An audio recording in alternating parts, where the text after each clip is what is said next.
भगवान अकारण करुणा वरुणालय श्री राधा कृष्ण के चरणार बिंदु में शतकोटि नमन। मित्रों को, जिज्ञासुओं को, धर्म प्रेमियों को, ज्योतिष विज्ञान प्रेमियों को हर हर महादेव बम बम बोले नमः शिवाय। मित्रों, कमेंट दिवस में प्रथम कमेंट नीरज आहूजा का है। नीरज जी ने लिखा है, अपना जन्म विवरण भेजा है, गुड़गांव हरियाणा से हैं। लिखते हैं, loss in business last 8 years, business property, please help me. Neeraj ji अपने प्रश्न को व्हाट्सएप पे प्रेषित करें, प्रश्न के सहित हम आपको उत्तर देंगे। नमस्कार। आगे बाहुबली नाम से हैं कोई, आपने लिखा है, सब कुछ सही कहा। बाहुबली जी, आपकी सद्भावनाओं को नमस्कारम। पूजा शर्मा ने कुंभ राशि कुंभ लगन पर जो हमने कभी वीडियो बनाया था उस पर लिखा है, पूजा शर्मा नाम लिख करके भेजा है। उस पर लिखा है 200% राइट। पूजा जी, आपको बहुत बहुत साधुवाद, धन्यवाद। सूरज गुप्ता जी ने प्रणाम भेजा है। सूरज जी, आप सदैव चिरंजीवी हों, दीर्घायु हों। ऋषि खत्री ने लिखा है, प्रणाम गुरुजी। गुरुजी, मिथुन लगन में 7th हाउस में शनि वक्री है और मादशा अक्टूबर में स्टार्ट होगी। कैसी रहेगी मादशा? खत्री साहब अपना जन्म विवरण भेजें व्हाट्सएप पर, तब इस प्रश्न को करें, हम आपका उत्तर अवश्य देंगे। नमस्कार। उर्मी जोशी ने लिखा है, हरिओम, जय श्री राधा कृष्ण। परम पूज्य प्रिय गुरु जी को सादर चरण स्पर्श वंदन। जोशी जी, आप सदैव चिरंजीवी हों, दीर्घायु हों। नमस्कारम। सुस्मित ने लिखा है, प्रणाम गुरुदेव। जन्म नक्षत्रों पर आधारित कार्यक्रम भी काफी अच्छा लगा।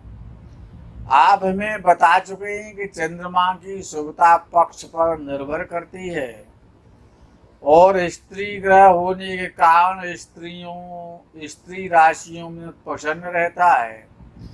पूर्णिमा या आसपास का चंद्रमा यदि केंद्र त्रिकोण में कन्या अथवा मकर राशि में हो, चंद्रमा किसी को शत्रु नहीं मानता, पर बुध और शनि उसे शत्रु मानते ही हैं। आगे लिखा है, ऐसे में फलादेश किस प्रकार किया जाए और फल में कितनी कमी हो सकती है, दिग्बल हो या ना हो, इसका उत्तर देने की कृपा करें। अब प्रश्न है आपका कि पूर्णिमा का चंद्र केंद्र या त्रिकोण में कन्या अथवा मकर राशि में हो, तो शत्रु राशि में तो हो ही चुका है। तो ऐसी स्थिति में वो पक्षबली है।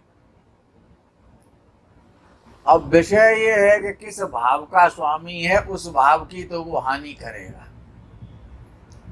ये तो निश्चित हो जाता, प्रबल रूप से हानि करेगा, क्योंकि पीड़ित तो हो गया। इसीलिए अगर दिग्बली चंद्र है, अच्छा, शत्रु जितना कमजोर होगा, अर्थात जब चंद्र शत्रु राशि में है और शुक्ल पक्ष का है तो वो शत्रुता मजबूती के साथ आपसे निभाएगा। नमस्कार। आगे सुस्मित ने वही प्रश्न अपना दोबारा रिपीट कर दिया, उत्तर तो हमने दे दिया। आगे प्रवीण कुमार ने लिखा है, जय गो माता, हर हर महादेव, बम बम भोले, नमः शिवाय। प्रवीण जी आप सदैव प्रसन्न रहें, चिरजीवी हों। ए पटेल ने लिखा है 100% ट्रू, राइट, परफेक्ट। पटेल साहब आप प्रसन्न रहें, बहुत बहुत साधुवाद आपके लिए। धर्मेश शर्मा ने अपना जन्म विवरण भेजा है, मोरेना MP से हैं। अपना प्रश्न और लिखें और व्हाट्सएप पे भेजें, हम आपको उत्तर देंगे निःशुल्क कुंडली कार्यक्रम में। नमस्कार। बहादुर सिंह जी ने प्रणाम नमस्कार भेजा है, जय हनुमान लिखा है। बहादुर सिंह जी आप सदैव चिरायु हूँ, दीर्घायु हूँ। विशाल गुप्ता जी ने लिखा है चरण स्पर्श। आगे लिखते हैं गुप्ता जी, मीन लगन की कुंडली में मंगल चंद्र के साथ, मीन लगन की कुंडली में मंगल चंद्र के साथ तीसरे भाव में, अर्थात दोनों ही वृषभ राशि के हो गए। बुध दशम भाव में हो तथा एकादशी लाभ भाव में हो तो क्या जातक प्रॉपर्टी से लाभ प्राप्त करेगा?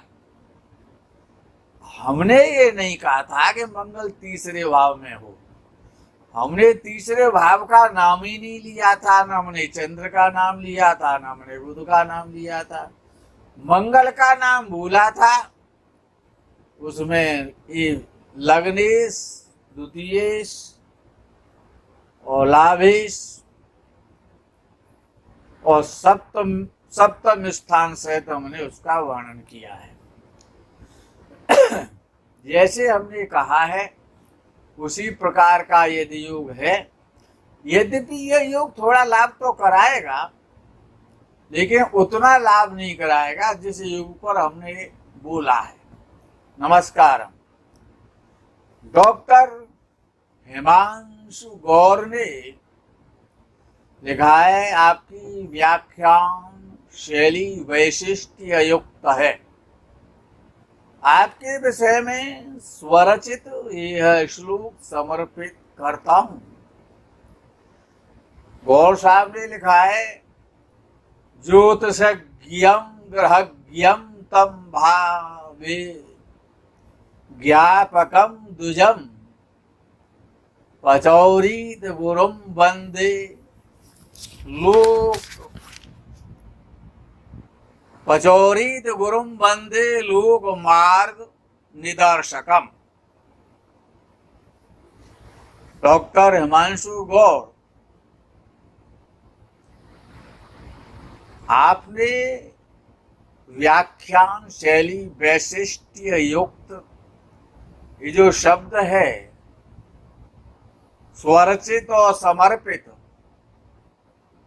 ये जो आपकी जो हिंदी की जो शब्दावली है बड़ा श्रेष्ठ है और ये दर्शाती है आपके जो भाव हैं, वो आपके भाव बड़े सुंदर हैं और श्रेष्ठ हैं। ऐसा प्रतीत होता है गौर साहब कि आप किसी संस्कारित भूमि में निवास करते हैं और आप में एक जो गुण दिखाई देता है आपकी शब्दावली से, जो आपने श्लोक भेजा है, ये जो श्लोक है ये आपके भावों, जो आंतरिक आपके जो भाव हैं वो ये दर्शाते हैं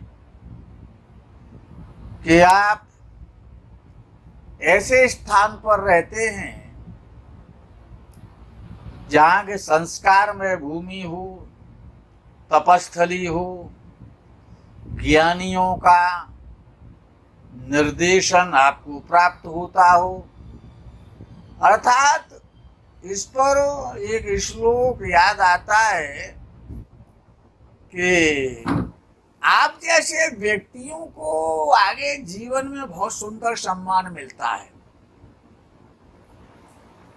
सम्मान मिलता है जिस प्रकार से कि भक्त श्रोमणी दिग दिगंत में विख्यात ओ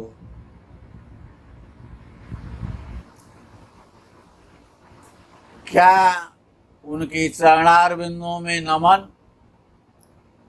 श्री जीवन दत्त जी महाराज, उनके काल में, उनके समय में भारत के प्रथम राष्ट्रपति से पुरस्कृत श्री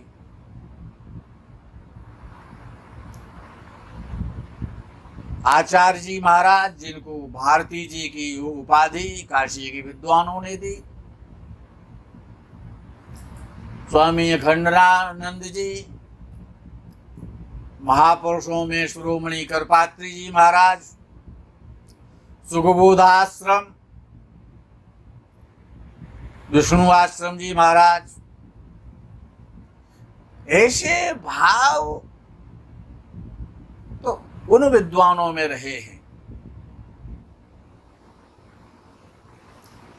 हम आपके लिए क्या कह सकते हैं? अब हम तो यही कह सकते हैं, आपको सम्मान की बड़ी कामना है। आप सम्मान उसी को मिलता है जो दूसरों को सम्मानित करता है। तो अधमा धनम इच्छन्ति धनमानी तो मध्यमा, उत्तमा मान इच्छन्ति मानो ही महतां धनम।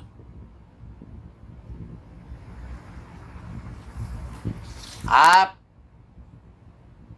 जैसे विद्वद्जन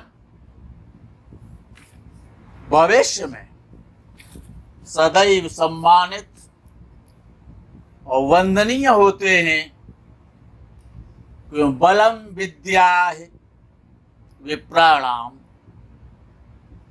क्यों? विद्वानों का बल तो विद्या ही है, और ब्राह्मणों ब्रह्म वेद बली, और ब्राह्मण तो वही शक्तिशाली होता है, बलवान होता है। ये जो वशिष्ठ नीति पर जो आप चल रहे हैं, ये वशिष्ठ नीति है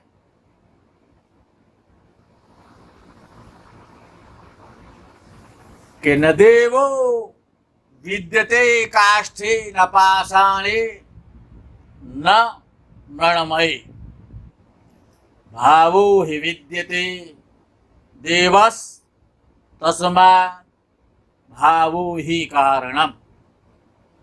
कहा भी है भावो भक्ति भंजनम भक्ति, भावो ही विद्यते देवा। तो आप में जो देवत्व की जो बुद्धि है, संस्कारी है, चत्वारि तस्य वर्धन्ते आयुर्विद्या यशो बलम, ये तो आपको हमेशा मिलता ही रहेगा। आप जैसे श्रेष्ठ विद्वान के लिए बहुत बहुत शुभाशीष। आगे का जो कमेंट है चैतन्य जोशी का है। जोशी जी ने लिखा, अच्छा है, कमेंट्स कर सकते हैं। जोशी जी आप कमेंट करें, आपका भाव अच्छा है तो कमेंट करेंगे आप। आगे राम कुमार जी ने नमो नारायण, राम राम, जय गौ माता, प्रणाम गुरुदेव। राम कुमार जी आप सदा प्रसन्न रहें, चिरजीवी हों। राजेश चौबे राय ने पायलायू गुरु जी और विशाल कृष्णा जी को नमन। हरिओम। राजेश जी आप प्रसन्न रहें, आयुष्मान दीर्घायु भव। पूजा शर्मा ने लिखा है, गुरु जी मेष लग्न के बारे में कुछ और बताएं। चलो प्रयास करेंगे हम आपको और कुछ भी दे सके। नमस्कार। राजेंद्र कुमार सर्व ने लिखा है, एनफ एक्यूरेट। आपको बहुत बहुत एक्यूरेसी के लिए धन्यवाद। आगे आदित्य शर्मा ने, गुरुजी आपने चित्रा नक्षत्र का पूरा नहीं बताया, प्लीज एक बार पुनः चित्रा नक्षत्र के बारे में बताएं। हम अवश्य प्रयास करेंगे, चित्रा नक्षत्र पे आपको बताएंगे। नमस्कार।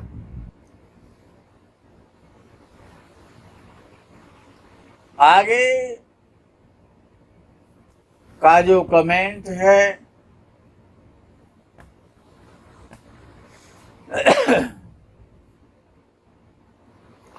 वो राजेश ओबेराय ने लिखा है। ओबेराय ने लिखा है, आपने मघा का तो सब कुछ बता दिया, परंतु आखिर में यह भी कहा कि इस नक्षत्र में जन्मे जातकों के बारे में जानकारी अगले प्रकरण में बताएंगे। तो ज्ञान तो हर नक्षत्रों का बड़ा उत्तम होता जब आप के मुख से सुनने मिलता है। हम प्रयास करेंगे कि मघा नक्षत्र का वर्णन पुनः कर दें। नमस्कार।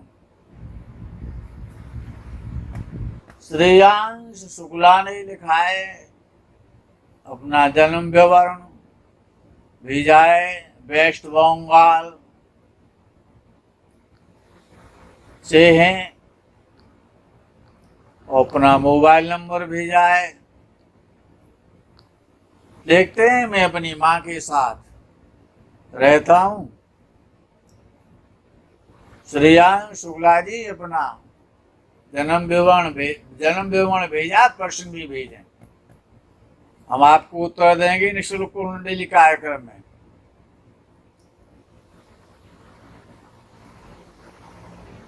आज के कमेंट में बस इतना ही। आगे के प्रकरण का आपको इंतजार रहेगा। तब तक के लिए हर हर महादेव, बम बम भोले नमः शिवाय। जय गौ माता की।